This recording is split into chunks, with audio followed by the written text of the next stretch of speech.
शुरुआत है, थोड़ी सी हल्की सी, बहुत ज़्यादा नहीं, सुस्त भी कह सकते हैं आप चाहें तो, अगर आपको ज़्यादा बेहतर फील करना है। कमज़ोर शुरुआत पर खरीदे या बेचें, नंबर 1 सबसे पहले तो ये होगा आपके लिए। दूसरा, $90 पर क्रूड, क्या ये टेंशन बढ़ाने का काम करेगा? ईरान और अमेरिका के बीच में क्या युद्ध बढ़ने के संकेत है?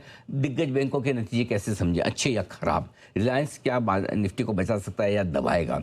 एफआई ने खरीदा है या बेचा, ये समझना जरूरी, क्योंकि कैश में बिकवाली का आंकड़ा है। एफओ के कौन से 2 डेटा? अच्छा, आज 2 डेटा है। आज 2 डेटा है।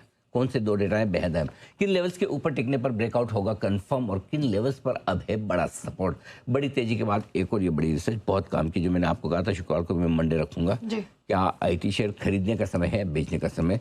याद रहे, जब सब खरीदने के मूड में आता है हम बेचने के मूड में आते हैं, और जब सब बेचने के मूड में आता है हम खरीदने के मूड में आते हैं। तो आज ये आईटी शेयरों पर इंटरेस्टिंग रिसर्च आपको जरूर देखनी चाहिए, डोंट मिस इट। ठीक है सर, हमारे मार्केट्स में तो क्या करना है? तो मेसी की तरह आप मैसअप कर देंगे सारा, मैं बता। नहीं बिल्कुल मेसी साहब ने नहीं किया, झूठ ना बोला है। मतलब मुझे बड़ी तकलीफ हुई, मैं चाहता था कि ये वर्ल्ड कप मेसी साहब के लिए अर्जेंटीना जीते, लेकिन बाकी 10 लोगों ने उनको सपोर्ट नहीं किया।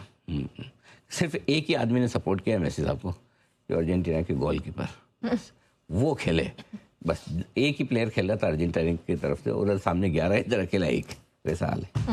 आइए सब पहले तो अमेरिका ईरान युद्ध का अपडेट दे ओवर द वीक। देखो, शनिवार को ईरान की तरफ से स्टेटमेंट आए थे, और ईरान ने जो अमेरिका के साथ बातचीत करने वाली एक कमेटी बनी हुई थी उसको खारिज कर दिया, और साथ ही एमओयू को भी खारिज कर दिया जो इस्लामाबाद में लिखा था।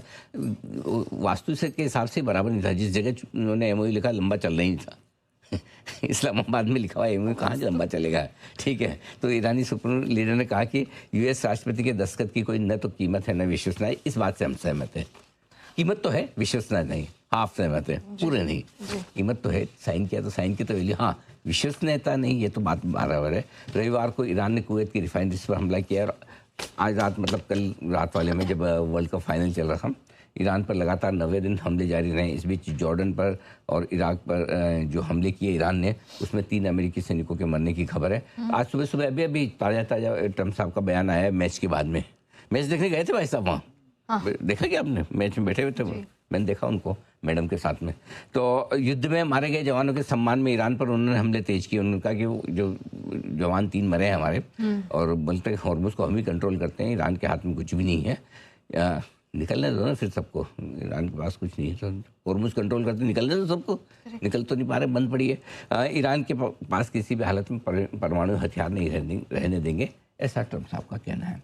तो ये कुल मिला के इन सब चीज़ों का लबोलुबाब ये है कि युद्ध कम होने के कहीं दूर दूर तक संकेत नहीं, नंबर 1। और नंबर 2, इसी वजह से कच्चा तेल बढ़त बनाकर $90 के अलार्मिंग लेवल के आसपास आया। कच्चा तेल देखिए, जो 40 दिनों बाद वापस से $90 के ऊपर आया, which is risky, not looking good. ठीक है, चलिए कच्चे तेल के इम्पैक्ट पे फोकस करेंगे, लेकिन सर मेरा थोड़ा